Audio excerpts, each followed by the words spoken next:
कि मुंडका हादसे में सबसे ज्यादा मौत दूसरी मंजिल पर ही हुई है। ये थोड़ी देर पहले रवि मिश्रा आपको बता रहे थे। और दूसरी मंजिल पर मोटिवेशनल स्पीच चल रही थी, इसलिए वहां पर ज्यादा लोग इकट्ठे थे। एक तरह का कॉन्फ्रेंस रूम था जहां पर ये मीटिंग चल रही थी। ये जानकारी सामने आई। लेकिन बड़ा सवाल क्या है, दिल्ली का लाक्षागृह, 27 मौत, जिम्मेदार कौन? पूरा घटनाक्रम हम आपको बताते हैं। शाम 4:30 बजे का ये वक्त, मुंडका मेट्रो स्टेशन के पास की ये कॉमर्शियल बिल्डिंग जो इस वक्त आप पूरी तरह से बर्बाद हालत में देख रहे हैं, वहां पर आग लगती है। 4:30 बजे इमारत की पहली मंजिल पर आग और भीषण धुआं साफ तौर पर नजर आता है। हर कोई परेशान हालत में इधर उधर भागता हुआ नजर आता है। आग की लपटों और धुएं के गुबार में लोग बुरी तरह से फंस गए। किसी को कुछ समझ में नहीं आ रहा था कि करें तो करें क्या, क्योंकि कहा यह भी जा रहा है चश्मदीदों के मुताबिक कि फायर एक्सटिंग्विशर तक खराब पड़े हुए थे। 2 ही फायर एक्सटिंग्विशर थे और वो भी खराब थे, यानी किसी की जान बचाने की कोशिश अपने लेवल पर तो हो ही नहीं पाई। पुलिस, फायर ब्रिगेड को आग लगने की खबर दी गई 4:40 पर। जी हां, वक्त गुजरता जा रहा था, आग लगातार शदीद होती जा रही थी। आग की लपटों ने इमारत को पूरी तरह से अपनी चपेट में ले लिया था। इस वक्त तक यानी 4:40 पर यह पूरी इमारत आग की लपटों में घिर चुकी थी। खबर मिलते ही 4:50 पर पुलिस की टीम मौके पर पहुंच गई।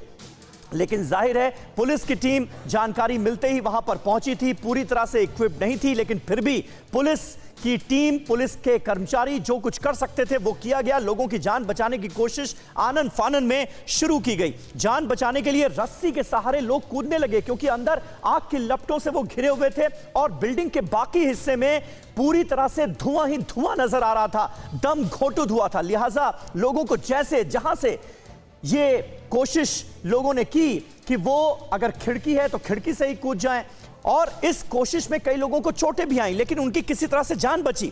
पुलिस ने स्थानीय लोगों की मदद से रेस्क्यू शुरू किया। पुलिस की टीम वहां पर मौके पर मौजूद थी और पुलिस की टीम ने जैसे तैसे करके लोगों को बचाने की कोशिश की। शाम 5 बजे एक एक करके फायर ब्रिगेड की गाड़ियां वहां पर पहुंचने लगी। फायर टेंडर्स पहुंचे और उसके बाद आग पर काबू पाने की कोशिश शुरू की गई। प्रोफेशनल तरीके से फायर ब्रिगेड ने आग बुझाने और रेस्क्यू का काम शुरू किया।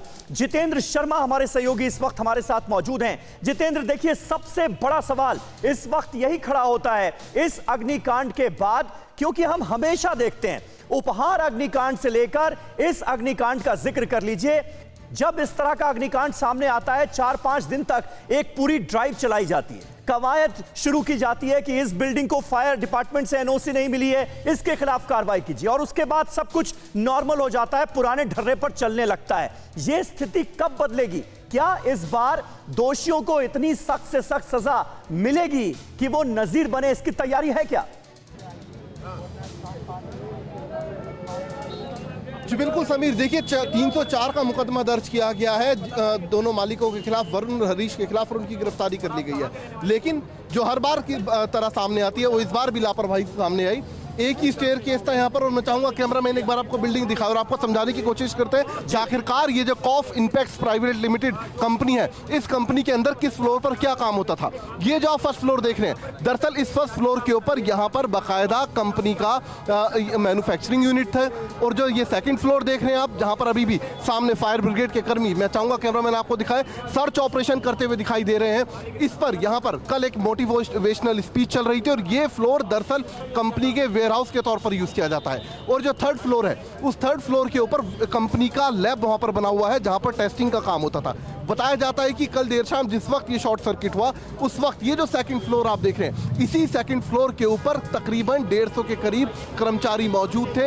ये सभी सेल्समैन थे जिनको बुलाया गया था मोटिवेशनल स्पीच के लिए, ताकि जो कंपनी की सेल है उसको बढ़ाया जाए। उनको समझाया जा रहा था कि सामान कैसे बेचना है, और उसके बाद अचानक से ये आग लगी, और आग ने चंद मिनटों में पूरी बिल्डिंग को अपनी पूरे तरीके से गिरफ्त में ले लिया। और ये जो पूरा हादसा है, उस हादसे के अंदर महिलाओं की सबसे ज्यादा मौत हुई है। मैं चाहूंगा कैमरामैन दिखाए आपको, ये देखिए महिलाओं की चप्पलें भी यहाँ पर आप देख सकते हैं पड़ी हुई, और ये वो जगह है जो तस्वीरों में कल से दिखाई दे रही है। ठीक है, ये वो कॉर्नर है जहाँ पर जो ठीक है जितेंद्र, जो तस्वीरें आप दिखा रहे हैं उन तस्वीरों में बहुत सारे सवाल भी लिपटे हुए हैं। जिसका जवाब अब शायद सरकार को, प्रशासन को देना होगा। दो सहयोगी हमारे साथ जुड़े हुए हैं, सुमंत भी हमारे साथ हैं, विवेक भी उनके हमारे साथ हैं, उनके पास भी चलेंगे। सुमंत के पास सबसे पहले मैं जाऊंगा। सुमंत, अगर आप मुझे सुन पा रहे हैं, आप कहाँ मौजूद हैं? और बड़ी बात यह है कि दिल्ली में 2019 में अनाज मंडी में भयानक अग्निकांड हुआ था, हम सबने देखा था, और लगभग ऐसी ही स्थिति वहां देखने को मिली थी कि जब आग लगी तो धुएं की वजह से लोगों की सांस बंद हो गई, चोक हो गया, लोग निकल नहीं पाए, फायर फाइटर सिस्टम वहां नहीं मौजूद था। और एक बार फिर से वही कहानी दिल्ली में देखने को मिल रही है। सुमंत, 19 से 22 क्या कुछ बदला नहीं? Sumant, over to you. हमारे बच्चे कैसे क्या है इनको बिल्कुल, देखिए रवि, बिल्कुल हालात नहीं बदले हैं जिस तरह से ये हादसा हुआ है, लेकिन उससे पहले दो परिजन बेहद परेशान हैं। मैं सबसे पहले इनसे बात करता हूँ। क्या परेशान? आप बोल रहे हैं कि कल रात से आप परेशान हैं, कुछ पता नहीं चल रहा है। भाई साहब, एक्चुअली क्या है, मैं ड्राइवर हूँ, मेरे को पता लगा मुंडका में आग लगा है। कई बच्चे ऐसे हैं जो घर नहीं पहुँचे, इसलिए मैं आया हूँ देखने के लिए। ये भी आपका कौन गायब है? मेरी भाभी है। अच्छा, नहीं पता चल रहा है, रात से परेशान है, मतलब मिल नहीं रही। नहीं पता चल रहा है। देखिए रवि, ये पूरी मैं एक तस्वीर आपको दिखाना चाहूँगा। देखिए, संजय गांधी मेमोरियल हॉस्पिटल की तस्वीर है, और आपको वेटिंग एरिया में और साथ साथ जो सिविल डिफेंस ने लिस्ट तैयार की है रवि, जो लापता लोगों की, अब वो सूची लगातार बढ़ रही है। पहले उसमें 19 लोग थे, फिर 23, फिर 26, फिर 27, लगातार ये आंकड़े बढ़ रहे हैं। और दिन चढ़ने के साथ साथ रवि, जैसे जैसे लोगों को हादसे की जानकारी मिल पा रही है, जो लापता परिजनों के जो रिश्तेदार हैं उनका अस्पतालों में तांता लगा हुआ है। और दुखों सबसे ज्यादा जो दुखों का पहाड़ इन पे टूट पड़ा है वो ये साफ तौर से कह रहे हैं। सबसे बड़ी दिक्कत लोगों के सामने क्या आ रही है? क्या आपको बता रहे हैं सबसे ज्यादा बड़ी प्रॉब्लम वो क्या फेस कर रहे हैं? रवि, सबसे ज्यादा दिक्कत इन लोगों को इस बात की है कि इन्हें सही और सटीक जानकारी नहीं मिल पा रही है। कई ऐसे परिजन हैं जो साफ तौर से कह रहे हैं कि अलग अलग अस्पतालों में वो अलग अस्पतालों में भटक कर आए हैं, लेकिन उन्हें इस बात की जानकारी नहीं मिल रही है कि उनके परिवार के जो लापता लोग हैं आखिरकार वो कहाँ हैं। संजय गांधी मेमोरियल हॉस्पिटल में भी लोग हैं, लेकिन बहुत इंपॉर्टेंट जानकारी है। जो बहुत इंपॉर्टेंट बात है ये कि लोगों को सबसे बड़ी दिक्कत यही आ रही है कि उनको सटीक और सही जानकारी नहीं मिल पा रही है, जो लोग अपने परिजनों को ढूंढने आ रहे हैं। विवेक के पास हम चलेंगे। विवेक इस वक्त हमारे साथ जुड़े हुए हैं। विवेक, ओवर टू यू। क्या जानकारी मिल रही है? अगर आपने लोगों से बात की हो, लोग क्या आपको बता रहे हैं? क्या परेशानी इस वक्त अपने परिजनों को ढूंढने में वो महसूस कर रहे हैं? विवेक,